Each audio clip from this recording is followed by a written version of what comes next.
We are just 2 days away from a huge matchup between Notre Dame and Georgia in the Sugar Bowl, and I believe all the pressure is on Marcus Freeman and the Irish to get this win. That's all coming right up on today's mailbag edition of Locked On Irish.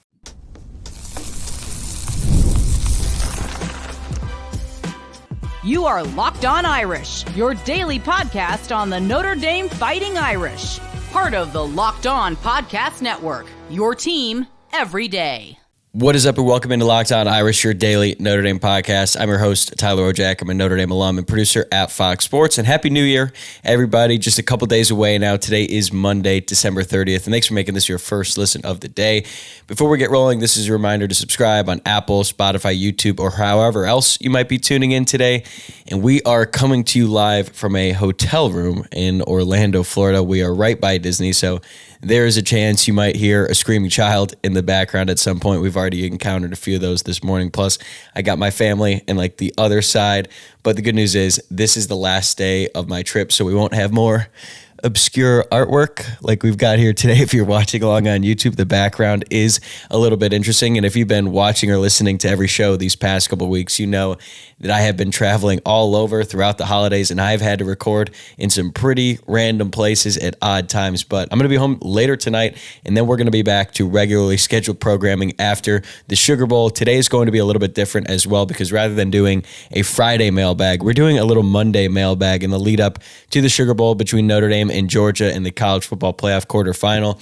If you haven't listened to my full preview of that game yet, I put it out this past Friday with my scouting report, keys to the game, predictions, and all that good stuff. So make sure you check that out. If you have not already, we're going to talk a lot more about the game in the mailbag today, though. I also got plenty of questions about the transfer portal. So let's get right into it.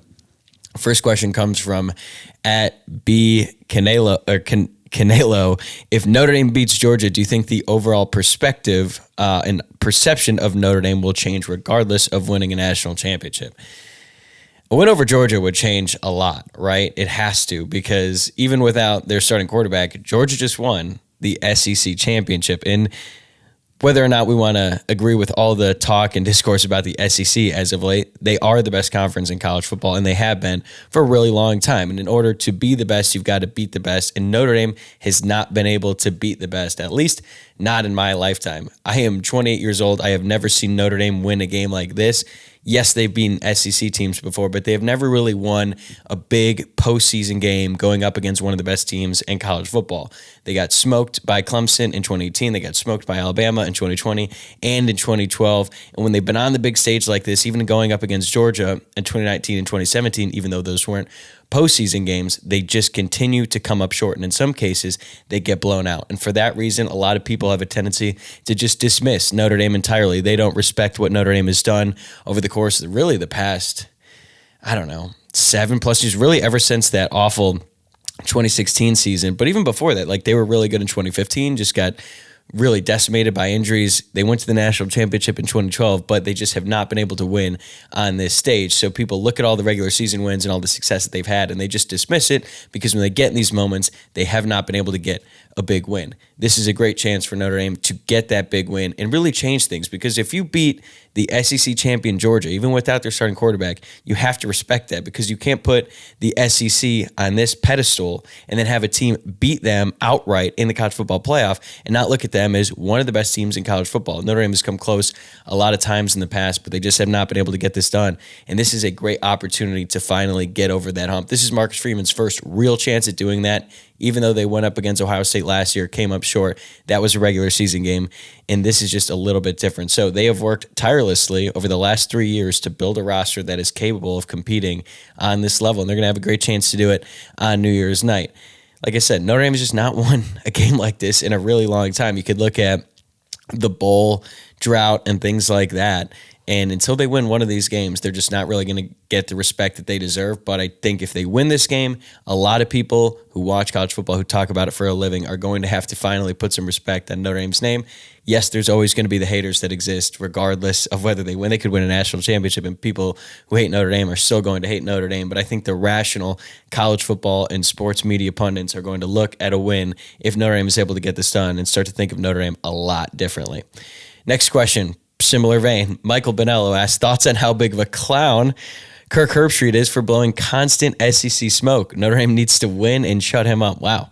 Benel coming in hot today in the mailbag. But look, I get it. I mean, I actually like Herbstreit. I think he's great at his job. And despite what some people think, he does not hate Notre Dame. I know this because I used to work with him. But with that said, I have been extremely disappointed with how he has talked about this year's playoff. Like, how are you going to go on SportsCenter at the conclusion of the college football playoff and say wins don't matter, especially when you just called the Ohio State-Tennessee game where the SEC team that everyone had no problem getting in and Tennessee got dog-walked by Ohio State. That game was over in the first quarter, and then to just dismiss everyone else who was in the playoff, like Indiana, like SMU, and say they didn't deserve to be there when the game just happened. I just thought that was ridiculous, and it was weird that ESPN would spend so much money to get the rights to the college football playoff. And then even after the Notre Dame-Indiana game, Kirk Herbstreit and a lot of the other analysts there just completely trashed their own product. It didn't make any sense to me, and I expressed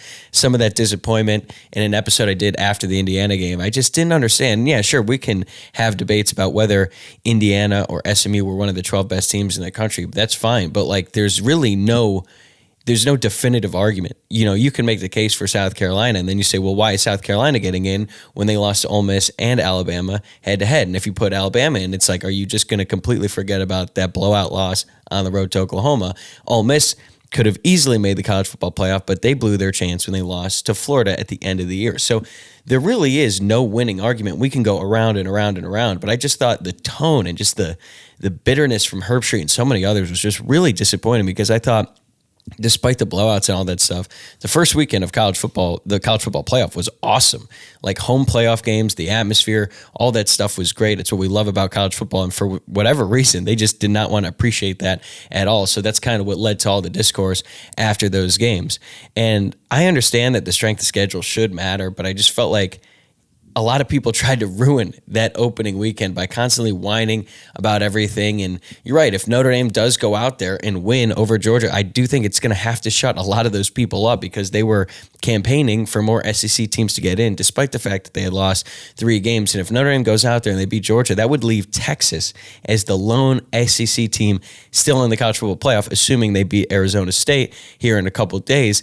And at that point, it's like, okay, we're going to crown Texas as the best SEC team, or the one that's still standing, when they were in the Big 12 literally last season. It doesn't really make sense to me, and I don't understand why some people, or why this really just dominated all the discussion after the first weekend. So we'll see what happens. If Notre Dame is able to beat Georgia, I think a lot of the SEC people out there are going to have to eat some crow or really just shut up for a few days, but we know how this works. That's probably not going to happen. All right, next one. Voluntary Joel 41. Rank these takes from cold to hot. Normally hot takes seem a little bit egregious, but I think he means like cold as in wrong take, hot being correct. So first one, Notre Dame wearing similar uniforms to the 1992 Sugar Bowl, white with green numbers. I love the idea. I love the concept. I think that's a much better look than the All Blacks or whatever that was thrown around in the lead up to the Indiana game. But I'm going to say cold, because Notre Dame players wore their jerseys to Media Day this week, and it looks like they're rocking the traditional whites just with the names on their back, and they got Navy numbers. All right, next one. Notre Dame has less pressure to win than Georgia. I also think that's a cold take. Notre Dame is definitely under more pressure to win this game, because Georgia has 2 national championships. They have their backup quarterback in this game, so they kind of have a built-in excuse. Notre Dame has never won a game like this, like I was just saying, and it's kind of like, if not now, when? Like, if you can't beat Georgia without their backup quarterback when they aren't nearly the same Georgia team that we saw in 21 and 22, when is it ever going to happen? And I understand that Notre Dame has been decimated by injuries, but you can't really use that as an excuse in this game, because for every single college football playoff going forward, teams are going to be dealing with a lot of injuries. That's just the nature of football, and the fact that they keep adding more games, more injuries are going to happen. So I'm not using this as an excuse. I think Notre Dame is under a ton of pressure to win this game, because Georgia is gettable. They're still a really good team. It's still going to be very hard. Notre Dame has to get this one done. All right, next one. Riley Leonard has more rushing yards than Jeremiah Love. I'd put this at mild, not necessarily hot, not necessarily cold. I think Leonard is going to have more rushing attempts in this one.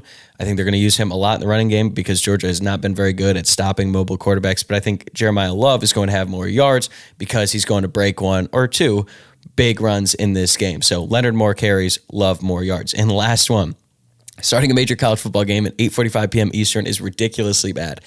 this is a great take from Voluntary Joel 41 because 8:45 p.m. is way too late. And I know it's 7:45 p.m. Central Time, but on New Year's Day, when everyone is going to be staying up late the night before, why would you schedule one of the biggest playoff games that late? Like, there's not going to be any kids that are going to be staying up for this one unless, their parents give them a pass and they don't have curfew or anything like that. But I just think, like, putting a game this late in the day is just a disservice to the teams that are playing, the magnitude of this matchup, and everyone who wants to watch this game. Because obviously the diehard fans are going to stay up in this one. The people who really love college football, they're going to watch as well. But I just think it's so late, and you miss out on a lot of potential viewers. Fortunately, this is one of the nice things about living on the West Coast. This game is going to start at 5:45 p.m. Eastern. So I'm going to be able to enjoy it at a reasonable hour, but I think that a lot of people who probably would want to watch this game aren't going to be able to stay up because they're a little bit too tired, maybe even a little bit hungover after New Year's Eve. But I'll go cold, mild, and hot, I guess. All right, coming up, will Notre Dame's offense finally step up in a big postseason game and score enough points against a Georgia defense loaded with NFL playmakers? That's next on Locked On Irish. Today's episode is brought to you by Rocket Money. Did Rocket Money help you find any subscriptions you forgot about or that you were paying for twice? That definitely happened to me. I actually had a few subscriptions that I didn't even realize I was still paying for, and Rocket Money made it so easy to track them all down. It's like having a personal assistant for your finances, and Rocket Money is a personal finance app that helps find and cancel your unwanted subscriptions, monitors your spending, and helps lower your bills so you can grow your savings. It brings everything together in one place, where the subscriptions, your spending habits, or even the goals you want to hit this year. Rocket Money has over 5 million users and has saved a total of $500 million in canceled subscriptions, saving members up to $740 a year when using all of the app's premium features. For me, my favorite feature is the subscription tracker. I've used it to cancel services I wasn't using anymore, and I've already saved a ton of money. Plus, with their goals feature, I've been able to automatically set aside money for my future. No more stressing about budgeting every month. Cancel your unwanted subscriptions and reach your financial goals faster with Rocket Money. Go to rocketmoney.com/lockedon today. That's rocketmoney.com/lockedon. rocketmoney.com/lockedon. Okay, our next question comes from Anthony Taylor. Do you see the offense, unlike big game performances of the past, scoring 20 or more points? And if so, how? So I can't say that's what I'm predicting because I predicted a final score of 17-16 in the preview episode that I did last week. So no, I don't think the offense is going to score 20 points, but they absolutely are capable of doing so. 17 points would still be more than they've scored in either college football playoff game and the national championship, which is pretty sad. They have not been able to score many points in offense. Now, it's really not only been the offense, right? They gave up a ton of points to Alabama, Clemson, and Alabama back in 2012 as well. But whenever Notre Dame has played these games, it's clear that they have lacked the players on the outside, specifically on offense. That was very apparent in 2018, especially when Justin Ross of Clemson was just running all over Notre Dame's secondary once Julian Love exited that game. And that's been one of Notre Dame's biggest weaknesses over the past several years. Now, in this game, it's a little bit different because I think Notre Dame on the outside on defense with the corners and safeties, like this is definitively one of the best secondaries, if not the best in the entire country. So they absolutely have the horses on defense on the outside. But on offense, I just have been pretty disappointed with the receiver play overall. Jordan Faison had a big game against IU, which was really good. It was much needed. He had 7 receptions, 89 yards, and was 1 yard short from scoring a touchdown in this game. But it's not like Georgia's wide receivers have been very good either. They lead the country in drops. So I think that Notre Dame has the matchup on defense on their secondary going up against Georgia's wide receivers, but Notre Dame's wide receivers going up against Georgia's secondary, that's advantage Georgia. So it's going to be tough for this offense to score some points because they're going to have to lean on the run, and Georgia's going to do everything they can to force Riley Leonard to pass the ball. And Georgia has 3 guys on that defense, Jalen Walker, Mikael Williams, and Malachi Starks, who are all projected to go in the top 15 in this year's NFL draft. So I think it's going to be just really tough sledding for this Notre Dame offense. I think it's going to look a lot like the Georgia-Texas game and the SEC championship. The final score in that game was 22-19, but it went into overtime. It was 16-16 at the end of regulation. Then Georgia scored the game-winning touchdown there. So I think it's going to be very similar to that game, just going to be a defensive slugfest. But if Notre Dame is able to score 20 or more points, one, it might be because of a defensive touchdown, but also might be because of explosive plays. If Notre Dame is going to score more than 20 points, it's because they hit on at least one, probably multiple explosive plays. And Georgia has been a little susceptible to that. They gave up 15 runs of 20 or more yards, which is 62nd in the country, and they've also given up 17 passes of 30 or more yards, which is 71st. Notre Dame has not had a very explosive passing game all season long, but they've had an extremely explosive running game. Jadarian Price and Jeremiah Love each have 15 breakaway runs each. So if Notre Dame is going to score more than 20 points in this game, they're going to have to get some explosive run plays. That's how they did it against Texas A&M in the season opener. Jadarian Price broke one off for the first touchdown of the game. Jeremiah Love broke a long run for the game winner. They're going to have to do the same thing against Georgia. It's going to be tough. They're going to be stacking the box, but Notre Dame has two of the best running backs in the entire country, and we're going to see just how good they are going up against this stout Georgia front. All right, next one. McHale FC, how do you feel about Riley Leonard's passing ability going up against Georgia?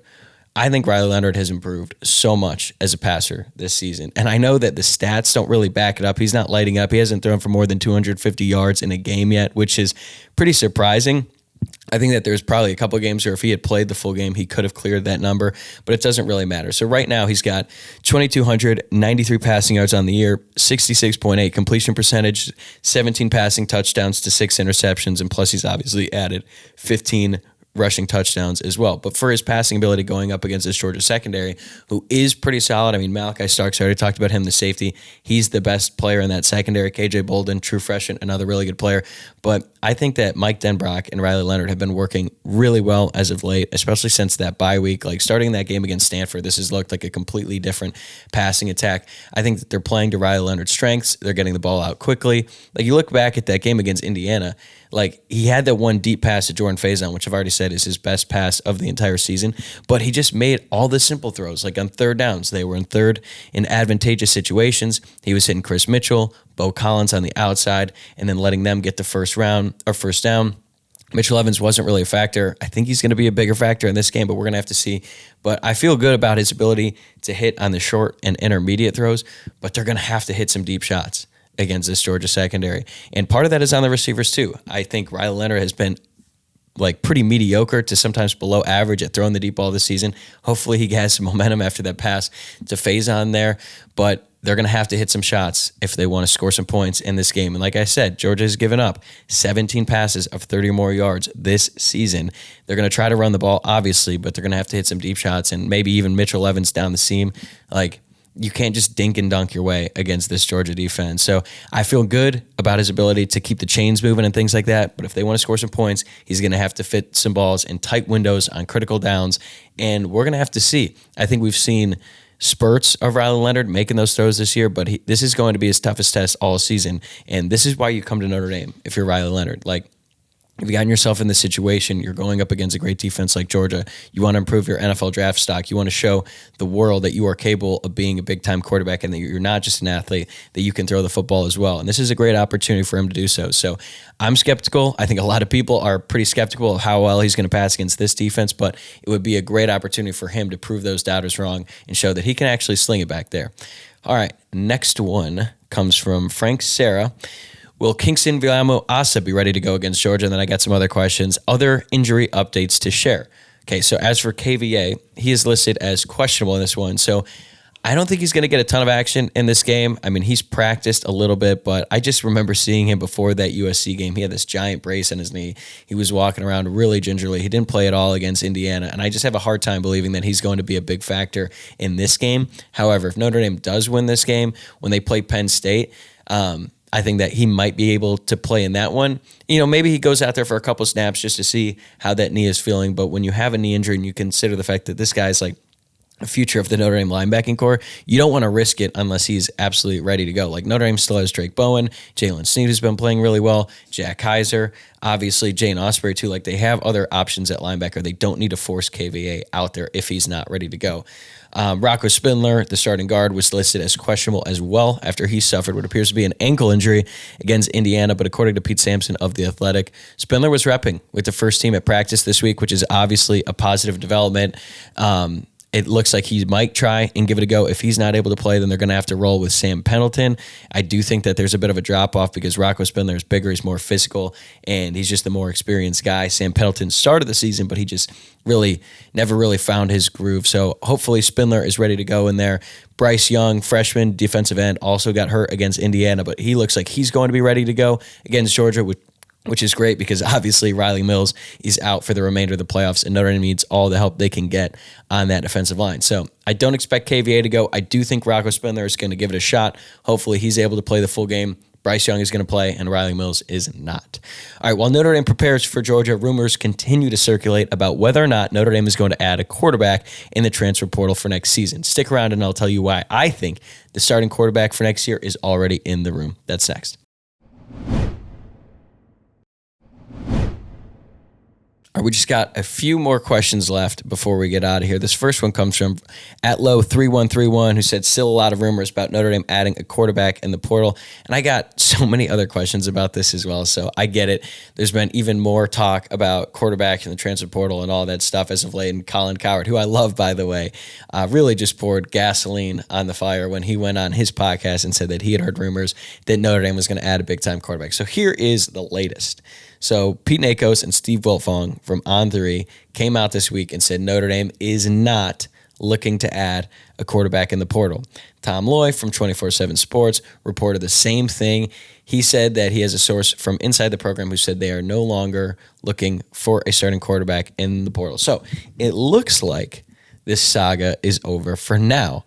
Could that change? Maybe. I mean, if Steve Angeli and Kenny Minchie both decide to enter the transfer portal, Notre Dame is not going to have a choice but to add another quarterback because you can't go into next season with C.J. Carr coming off what appears to be a serious injury because he hasn't really thrown the ball much in 3 months, even though he said to the media that he feels like he's 95%. I don't know if I believe all of that. But if you go into next season with just C.J. Carr and then Blake Hebert, the true freshman, that is not a good place to be. So if Angeli or Minchie leave, really Angeli and Minchie, if they both leave, they have to get one. And if one of them leaves, I still think they might look to add just like a backup for depth. But at this point, I don't think they're going to try to get a starting quarterback in the portal because I really don't think there's one out there at this point in time. So what happened? Why was there this much smoke? Why is Colin Cowherd going on his podcast and saying Notre Dame is going to add one? And then why are all these contrary reports saying that Notre Dame is not? Well, here's what I think happened. I think Notre Dame absolutely kick the tires on some of the top quarterbacks in college football, guys who aren't even in the transfer portal. I think that Notre Dame inquired about Quinn Ewers. I think they inquired about Jalen Milroe from Alabama.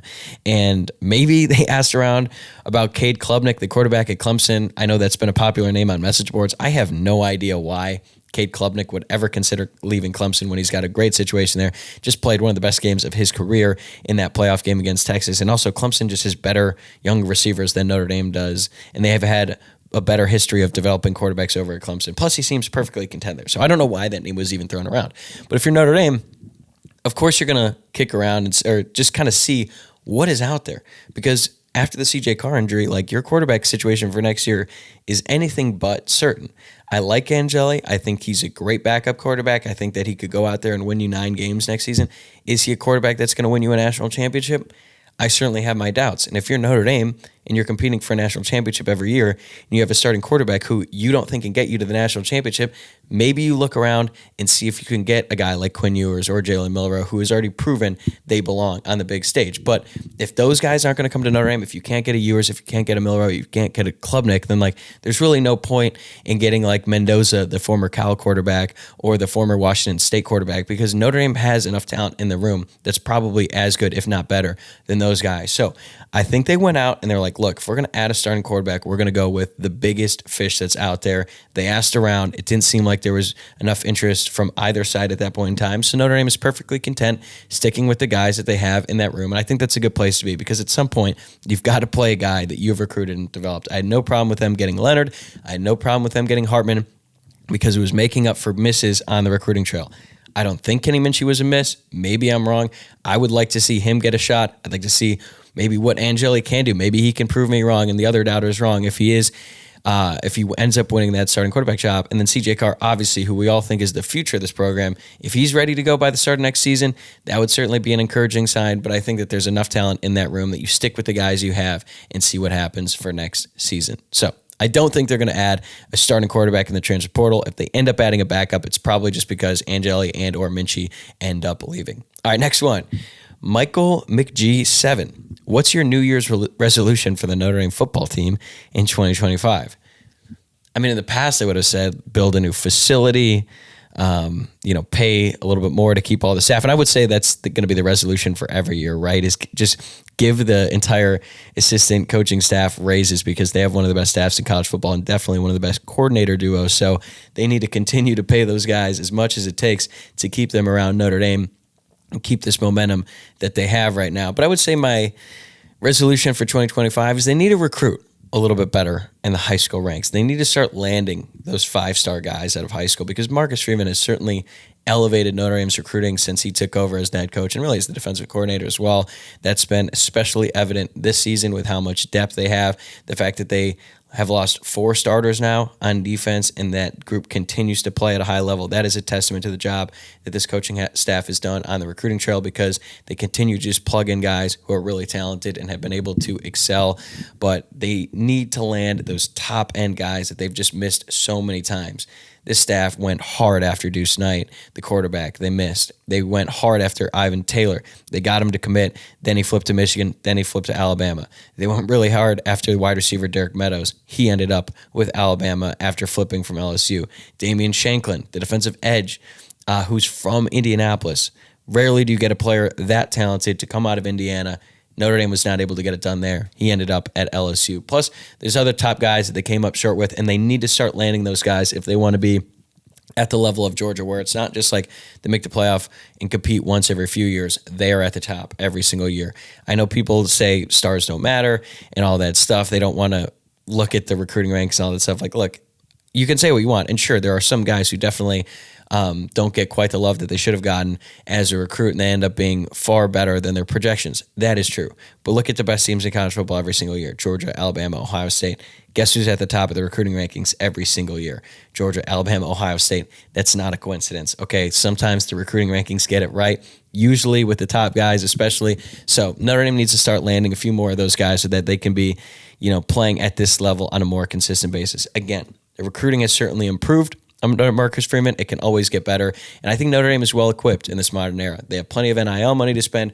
They're coming off a berth in the college football playoff. Who knows how long this run is going to go? So they need to capitalize on all of the momentum they have right now with a contract extension for Marcus Freeman, wins, big stage, NIL money. They have what it takes. They just need to get a little bit better at landing the top guys. All right, last one.